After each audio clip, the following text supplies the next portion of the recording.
Party చేస్తున్నటువంటి విజయోత్సవాలకి కౌంటర్గా భారతీయ Janata party నాయకులు కార్యకర్తలు గ్రామాల్లోకి పోయి కాంగ్రెస్ పార్టీ ఇచ్చినటువంటి ఎలక్షన్ మేనిఫెస్టో మీద చర్చ పెట్టాల్సినటువంటి సందర్భంలో మనం ఈ సమావేశాన్ని ఏర్పాటు చేసుకోవడం జరిగింది. నేటి సమావేశానికి కొద్దిసేపట్లో గౌరవనీయులు భారతీయ జనతా పార్టీ ఆల్ ఇండియా అధ్యక్షులు పెద్దలు జేపీ నడ్డా గారు కొద్దిసేపట్లో రాబోతా ఉన్నారు.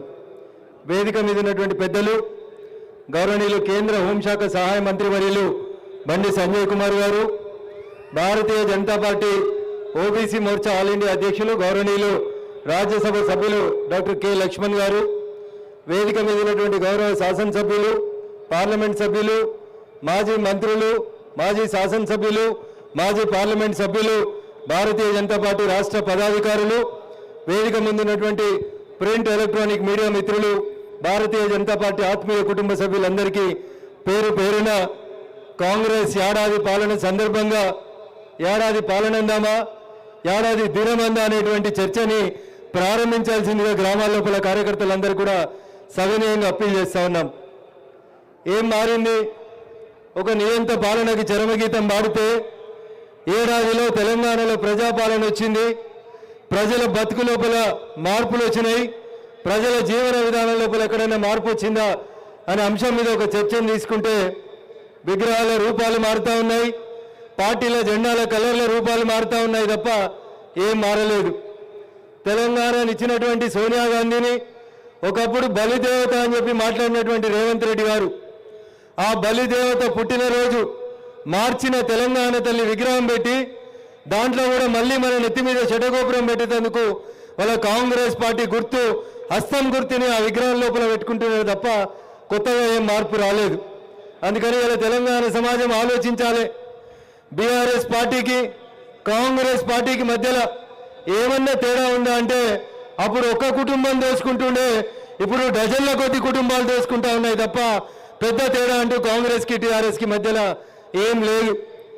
రేవంత్ రెడ్డి గారికి ఇప్పటికైనా అర్థం కావాల్సింది, ఆలోచించుకోవాల్సింది ఏంటంటే తన సొంత నియోజకవర్గంలో పారిశ్రామిక కారిడార్ను లేకపోతే ఇంకొక పేరిట ఆయన కంపెనీలు పెడతా అని భూసేకరణ చేస్తే గ్రామాల్లో ఉన్నటువంటి ప్రజలు తిరగబడి పోలీసులని కలెక్టర్లని భౌతిక దాడులకి దిగిన రోజే రేవంత్ రెడ్డి గారికి నిజంగా ప్రజాస్వామ్యం మీద విశ్వాసం ఉంటే సొంత నియోజకవర్గంలోనే ప్రజలు తిరగబడి కలెక్టర్ను కొట్టారు కాబట్టి ఆయనకి ఏమన్నా ఉంటే ఆయన భాషలోనే చెప్పాలంటే ఇజ్జత్, మానం, సిగ్గు, లజ్జ ఇట్లాంటివి ఏమైనా ఉంటే ఆ రోజే ఆయన శాసనసభ సభ్యత్వానికి రాజీనామా చేసి ఉండాల్సింది. ఏమైనా ఉన్నాయా? ఏమి లేవు. పిట్ట కొంచెం గూతగనం, మనిషి చూస్తే ఈ టేబుల్ కంటే 2 ఇంచులు తక్కువ ఉంటాడు, మాట్లాడమంటే మాత్రం బాగా మాట్లాడతాడు. మనకు రావా మాటలు? మనమంతా జై తెలంగాణ అని కొట్లాడలేదా? ఆంధ్రోళ్ళు ఒకటంటే మనం 4 గంటమని చెప్పినాం, ఎవడన్నా ఇటుక తోడి కొడితే గండెట్ రాయి తోడి కొట్టాలని చెప్పినాం. ఈ ఇటుక జవాబు పత్తర్ సే దేంగే అని చెప్పి వచ్చిన వాళ్ళం మనం. నేను తొక్కుకుంటా పోతా, ఏం దొక్కుతావు? పోయి కొండారెడ్డి పనులు ఏమైనా దొక్కేందుకు ప్రయత్నం చేయి, కనబడకుండా మూసి నదిలేసి తొక్కుతారు నిన్ను, మళ్ళీ అడ్రస్ కూడా కనబడకుండా పోతావు రేవంత్ రెడ్డి. అందుకని ఈ ఏడాది పాలన సందర్భంగానైనా ఆ తల్లి ఆ అమ్మవారు నీకు మంచి బుద్ధి ఇవ్వాలి, జ్ఞానోదయం ఇవ్వాలి, నీ భాష మార్చుకోవాలని చెప్పి ముఖ్యమంత్రి అయినటువంటి విషయాన్ని గుర్తుంచుకొని మాట్లాడాలని చెప్పి నేను ఈ సందర్భంగా రేవంత్ రెడ్డి గారికి తెలియజేస్తా ఉన్నా. కాంగ్రెస్ పార్టీ పిసిసి అధ్యక్షునిగా ఓ 42 పేజీల పుస్తకాన్ని వేసిండు రేవంత్ రెడ్డి. అయ్యా రేవంత్ రెడ్డి గారు ముఖ్యమంత్రి అయినాక ఎన్నడైనా 42 పేజీలో మీ మేనిఫెస్టో చదివినామా అనేది ఒకసారి అడగాలి. ఎట్లాగూ ప్రియాంక గాంధీకి తెలుగు అర్థం కాదు, రాహుల్ గాంధీకి సమజ్ కాదు, పక్కనున్న లేదో చెప్తే వాళ్ళేదో చెప్పిపోతారు. అందుకని ఎప్పుడన్నా నీ 42 పేజీల మేనిఫెస్టో ఒక్కసారి నువ్వు చదివి చూడు. ఆ మేనిఫెస్టోలో రైతులకి, గిరిజనులకి, దళితులకి, నిరుద్యోగ యువకులకి మీరు చేస్తా అని చెప్పి అటు సోనియమ్మ నోటో, ఇటు ప్రియాంక గాంధీ నోటో, అటు రాహుల్ గాంధీ నోటో పలికించినటువంటి చిలుక పలుకుల్లో ఏ ఒక్క పలుకునైనా మీరు ఈ రోజు దాకా అమలు చేసిరు అనేది దయచేసి ఒక్కసారి రేవంత్ రెడ్డి ఆలోచించుకోవాలి. ఆయన అంటాడు కిషన్ రెడ్డి గారు కాదు మోడీ గారు రావాలని నాతో చర్చగా అడుగుతాడు. నేను అడుగుతున్న రేవంత్ రెడ్డి గారు, నీ మేనిఫెస్టో 42 పేజీలు తీసుకొని నీకు నచ్చిన అమరవీరుల స్తూపం 1968లో కట్టిన అమరవీరుల స్తూపంకి వస్తావా, లేకపోతే కేసీఆర్ కట్టిన కొత్త అమరవీరుల స్తూపం కాడికి వస్తావా, లేదా నీకు నచ్చిన స్థలం ఎంపిక చేసుకో, లేదా లగచర్లకు రమ్మంటే కూడా లగచర్లకు మేము వస్తాం. కానీ నీ 42 పేజీల కాంగ్రెస్ మేనిఫెస్టో మీద బహిరంగ చర్చ చేసేటువంటి దమ్ము ధైర్యం రేవంత్ రెడ్డికి ఉందా అనేది ఒకసారి ఆలోచించాలి.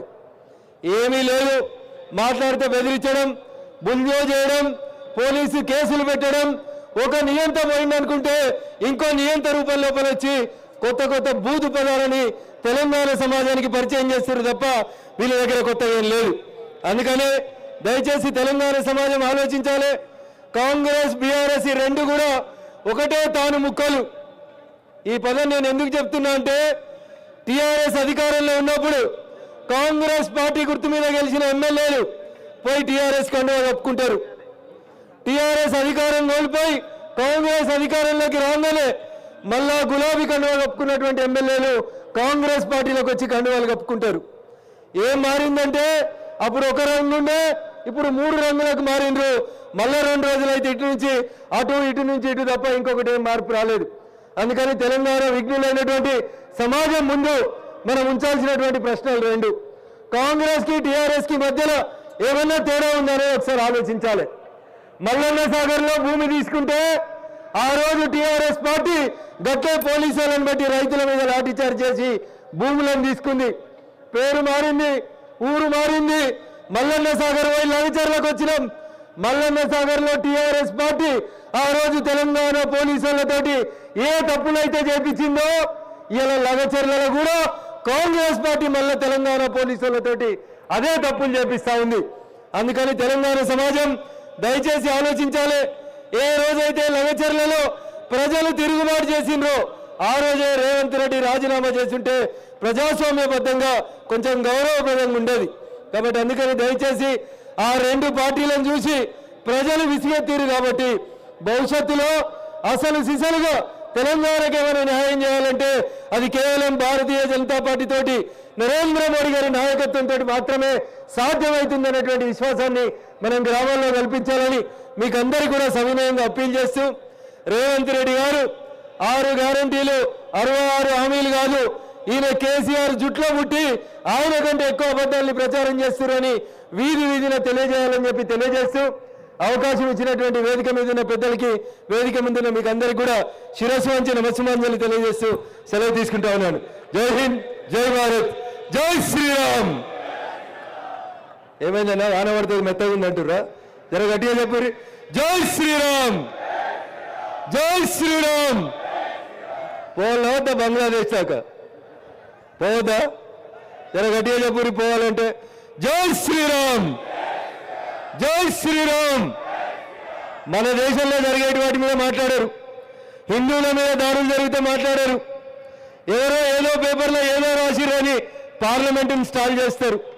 అది కూడా అడిగిన మెసేజ్ వస్తుంది, పార్లమెంట్ స్టార్ట్ అవుతుంది అనగానే దీని మీద మీరు ధర్నా చేయరని. రాహుల్ గాంధీ సౌర చెప్తాడు, వెనకాల ఉన్న దేశం ముందుకు పోతారు.